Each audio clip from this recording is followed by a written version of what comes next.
다음 장 넘어갈게요. 일단 성령 감림 주일인데요. 다윗과 골리앗 이야기인데 골리앗 이야기의 이 앞부분을 좀 가져오고 싶어요. 저는 사실 다윗의 유명한 고백 있잖아요. 너와 칼과 창과 단창으로 하나님께 내게 나와오니와 나는 만군의 여호와 이름 이거 있잖아요. 이게 되게 좋아하는데 한 이 앞부분은 조금 더 좋아해요. 이 부분을 좀 다뤄줘야 이 뒷부분의 말이 좀 살거든요. 자, 이 부분에서 저희가 고민해야 될 질문 하나를 갖고 이걸 좀 진행하고 싶은데 왜 물맷돌인가? 라는 질문을 가지고 오늘 말씀 좀 진행하고 싶어요. 왜 물맷돌인가? 먼저는 다윗은 사람들 입장에서 초대받지 않은 손님이었죠. 사무엘상 17장 17절에서 18절을 보면 아버지께서 심부름을 시킨단 말이죠. 뭐 치즈를 가져가고 볶음국수를 가져가서 형들의 안부를 살피고 증표를 가져와라. 살아있는지 뭔가 아무거나 증거를 가져와라 한 거예요. 여기서도 좀 알 수가 있죠. 아버지가 얼마나 형들을 아끼는지가 좀 보여지죠. 살아있는지 잘 살아있는지 증표까지 얻어오라고 하니까. 다윗이 여기서 또 어린 걸 알 수가 있어요. 장성하지 않았거든요. 7장 14절에 보면. 아마 다윗의 나이가 17세랑 18세 정도 되지 않았을까. 20세 이상 계수가 되니까 라고 생각을 해요. 근데 이 다윗을 한번 생각해 보면 요즘엔 좀 바뀌긴 했는데 어떤 이미지 생각하세요? 골리앗 앞에 다윗 하면 되게 이전에는 되게 동화책에 보면 되게 애기처럼 그려놓고 골리앗은 막 이렇게 그려놓잖아요. 근데 아마 그렇게 어린아이 모습은 아니었을 거예요. 뒤에 제가 그걸 좀 이야기해 볼게요. 그런데 여기서 중요한 게 있죠. 다윗은 그 전쟁터에 초대받지 않은 손님이었어요. 그렇죠? 그런가요? 이게 첫 번째로 우리가 고민해 봐야 될 문제예요. 아버지는 다윗을 심부름을 보내요. 그런데 하나님은 다윗을 전쟁터로 보내신 거거든요. 다윗이 그걸 어떻게 알아요? 다윗은 몰라요. 다윗은 두 가지로 알아요. 다윗은 그냥 부모 말에 순종을 해요. 일단 따라가 봐요. 일단 그 말을 듣고 움직여요. 그러니까 아버지는 모르죠. 아버지가 어떻게 알겠어요? 이 다윗이 거기서 골리앗을 이겨서 영웅이 될 거야. 그걸 알고 보내진 않죠. 다윗은 뭐예요? 부모를 공경하고 순종하고 말씀을 지켜서 간단 말이죠. 그곳은 아무도 다윗을 초대하지 않았지만 단 한 분이 초대했죠. 누구죠? 하나님께서 다윗을 초대했어요. 두 번째, 다윗에게 중요한 것이 뭐였는지예요. 첫 번째가 순종이라면 다른 말로 하면 여기서는 사랑을 좀 다뤄야 돼요. 다윗이 사람들을 선동해요. 막 돌아다니면서 쪼꼬맹이가 다윗이 곁에 있는 사람들에게 말하기를 이 블레셋 사람을 죽여 이스라엘의 치욕을 제거하는 사람에게 어떠한 대우를 하겠느냐. 웅변가예요. 이 할례 받지 않은 블레셋 사람이 누구이길래 살아계신 하나님의 군대를 모욕하겠느냐. 여러분 만약에 여러분의 자녀가 혹은 우리 아이들이 이렇게 말한다면 여러분은 그 아이에게 자녀에게 뭐라고 이야기할 것 같습니까? 아까 조금 정직하게. 예, 그렇죠. 그거란 말이에요. 네가 좀 젊어서 그래. 네가 혈기가 넘쳐서 그래. 다윗은 왜 그랬을까요? 네가 아직 미성숙해서 그래. 맞는 말이에요, 틀린 말이에요? 맞아요. 미성숙하죠. 17, 16살, 10대가 얼마나 성숙하겠어요. 근데 다윗이 미성숙하지만 이스라엘 백성보다 성숙한 게 하나가 있었어요. 하나님을 향한 사랑이에요. 하나님이 그 대접을 받는 게 너무 싫은 거예요. 하나님 왜 이 대접을 받아야 돼요? 저는 여기서부터 이제 마음이 되게 많이 울컥울컥해요. 저는 목사님 아들로 자랐잖아요. 그러니까 교회를 보고 교회 안에서 많이 자랐잖아요. 어쩔 수 없이. 그리고 개척교회 목사님 아들로 자랐단 말이에요. 제가 3살 때 성도 4명이셨거든요.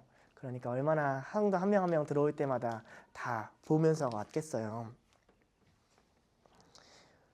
그 중에는 엄청 하나님을 사랑하는 성도들, 와 저렇게 하나님 사랑하는 거구나 라는 성도들도 있었지만 우리 부모님이 그리고 더 나아서 하나님 왜 이 대접을 받으셔야 해요?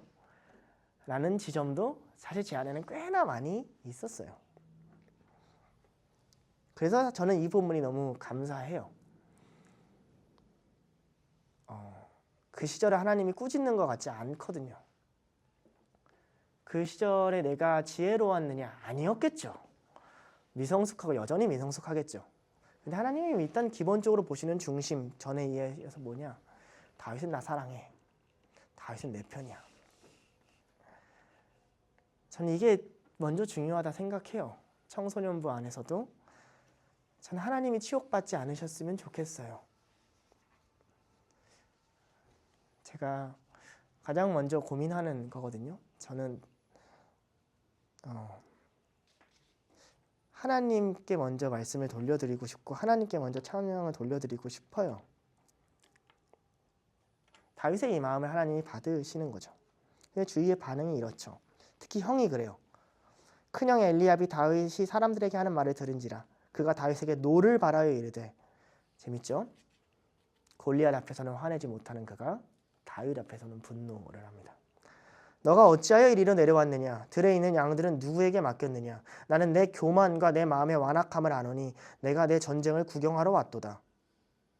다윗이 이르되 내가 무엇을 하였나이까? 어찌 이유가 없으리까? 형이랑 싸워요. 생각해보면 형한테 그렇게 친절하게 대한 동생은 아니었던 것 같아요. 그러니까 더 교만하게 보였겠죠. 약간의 요셉의 모습도 비추는 것 같아요. 형은 뭐라고 하냐면 정절해요. 너 교만해. 너 네가 다 옳지? 너 네 할 일이나 해. 이 얘기잖아요. 들에 있는, 야 왔으면 심부름하고 가. 다윗이 뭐라고 하냐면 내가 한 말이 뭔지를 한번 생각해 보셨나요? 이 말이에요. 그 두 번째, 이유가 없겠나이까라는 말은 사실 이 말은 좀 번역이 잘못됐어요. 할 말이 이것밖에 없는 줄 아십니까? 라는 뜻이에요. 내겐 정당한 근거가 있습니까? 아니라 히브리어로 보면 나 할 말 더 많아. 그러니까 형이 제가 이것만 말할 수 있는 줄 아나요? 엘리야 입장에서 한번 생각해보세요. 복장이 터지지 않겠어요? 막내 동생이 와서 쟤 또 저러네. 쟤 또 어떤 말로? 쟤 또 저렇게 나서네. 주위에서 막 정죄를 하죠. 다윗이 멈추지 않아요. 자, 이제 이 어려운 싸움이 시작이 돼요. 다윗이 여기서 형의 말을 들으면 어떻게 돼요? 맞습니다. 제가 교만했습니다. 제가 들에 가서 양치로 가겠습니다. 다윗과 골리앗 이야기는 없어요. 그러니까 뭐가 끝까지 지켜야 되는 것이고 뭐가 우리가 그 말을 들어야 되는 것인가를 좀 분별해야 된다는 거죠. 여기서는. 이게 굉장히 어려운 거예요. 다윗은 이게 분별하기가 굉장히 쉬웠을 거예요. 왜요?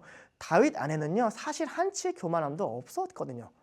다윗은 자기를 세우려는 의도가 하나도 없었어요. 다윗의 의도는 아주 순수하고 단순했어요. 하나님이 모욕받는 게 싫다. 그 방식이 어쨌든 하나님의 모욕방이 난 너무 싫다.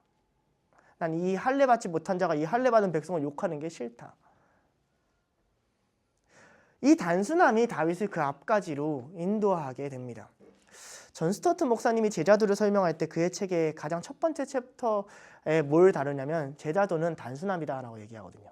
예수 그리스도께서 제자들을 부르실 때 가장 먼저 한 얘기는 구원을 받으라는 말이 아니라 나를 따르라는 이야기다. 제자도는 우선 그를 따르는 데서 발생하는 구원의 역사다라고 존 스토트 목사님이 말씀하세요. 단순해요. 아주 단순해요. 일단 따라오는 거죠. 일단 따라가는 거죠. 일단 하나님 앞으로 나아가는 거예요. 그러니까 참 아이러니하죠. 엘리압은 자기가 옳아요. 엘리압 입장에서는 다윗이 들어야 돼요. 다윗 입장에서는 누가 들어야 되죠? 엘리압이 들어야 돼요. 근데 사실 그게 맞아요. 엘리압 말도 맞아요. 왜요? 이 말을 듣고 원래 이 중에 한 명이 움직여서 나서서 돌을 던져야만 했어요. 골리앗에게. 왜냐하면 다윗은 아직 성인이 되지 않았잖아요. 하나님이 다윗까지 내려갈 수밖에 없었던 것은 다윗이 외치는 이 말을 아무도 듣지 않았기 때문이에요. 사실 그 두 말이 다 맞아요. 그럼 다윗은 그것을 보고 들로 갔을 거예요. 하나님이 승리를 이뤘다고 자기가 세워지지 않아도 찬양하며 갔을 거예요. 그러나 아무도 하지 않잖아요. 그러니까 다윗이 골리앗 앞까지 서는 거거든요. 엘리압이 놓치고 있는 부분이 그거예요. 그래? 너가 그렇게 말해? 그럼 너는 뭘 하고 있니라고 하나님이 물어볼 거란 말이죠. 들에 있는 양들은 누구에게 맡겼느냐라 물어보려면 반대로 그걸 거꾸로 돌려서 무슨 얘기를 해요? 그럼 전쟁터는 누구에게 맡겼느냐? 이렇게 되는 거죠. 굉장히 묘한 점이에요. 그냥 이 이야기가 누구에게로 전해지냐면 사울에게로 전해지죠. 자, 사울이 아까 전에 머리 하나가 더 크다 그랬잖아요. 근데 사울이 자기의 군복을 다윗에게 입혀봐요. 사울이 바보는 아니잖아요. 그렇죠? 그런데 이게 군복이 커서 안 맞는 게 아니라 왜 안 맞는다고 나와요? 여기 보면 익숙하지 못해서 안 맞는다고 나와요. 그럼 다윗의 체격은 어땠을까요? 꽤나 좋았을 거예요. 꽤나 좋았을 거예요. 딱 뭐라고 얘기하냐면 나는 들에서 사자랑 곰이랑 싸웠다. 그러니까 우리가 아는 비실비실 왜소한 소년의 이미지를 사실 좀 탈피해야 됩니다. 사울의 갑옷을 입히고 검을 들게 하고 나중에 골리앗의 거대한 칼로 그의 목을 베거든요. 그러니까 다윗은 굉장히 강합니다. 사실 체력도 강하고 강인한 인물이에요. 요걸 놓치면 우리가 이제 그 전에 성경학교 때 배웠던 이미지에서 조금 벗어날 필요가 있죠. 근데 익숙하지 않아서 벗어요. 그리고 나가서 나오는 게 뭐냐면 막대기랑 매끄러운 돌 5입니다. 자, 막대기랑 매끄러운 돌 5개예요.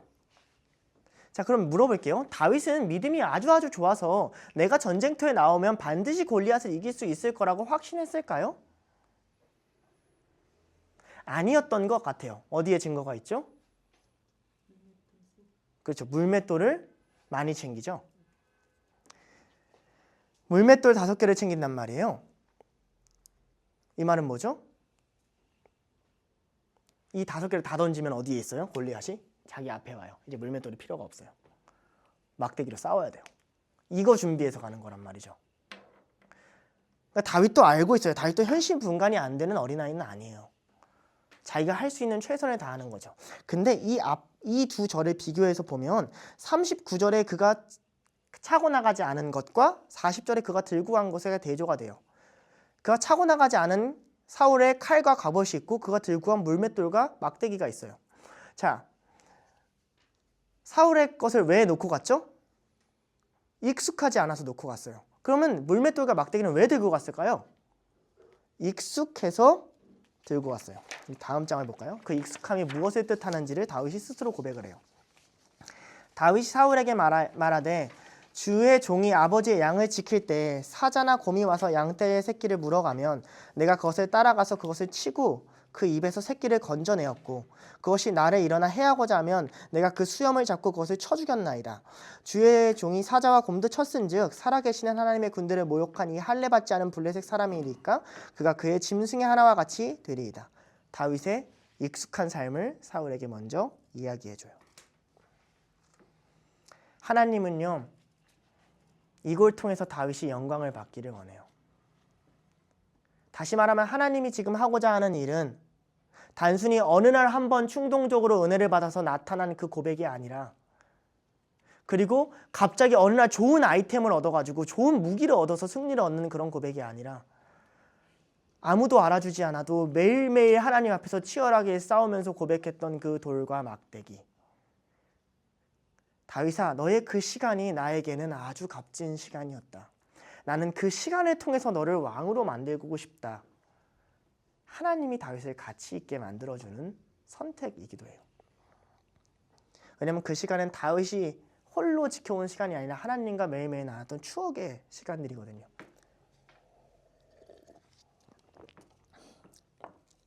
이 본문이 그래서 성령 감리 주일 본문으로 합당하다 생각합니다. 매일매일 하나님과 성령님과 동행하면서 우리가 쥐고 있는 물맷돌이 뭔가. 하나님이 영광 받으시고 싶은 그것이 도대체 뭔가. 그런데 여기서 우리는 슬픔이 하나 있죠. 만약 우리가 익숙한 것이 하나님의 것이 아니라면 어쩌면 우리는 엘리압같이 얘기할지도 몰라요. 왜 저러지? 왜 저기 있지? 왜 저거 하지?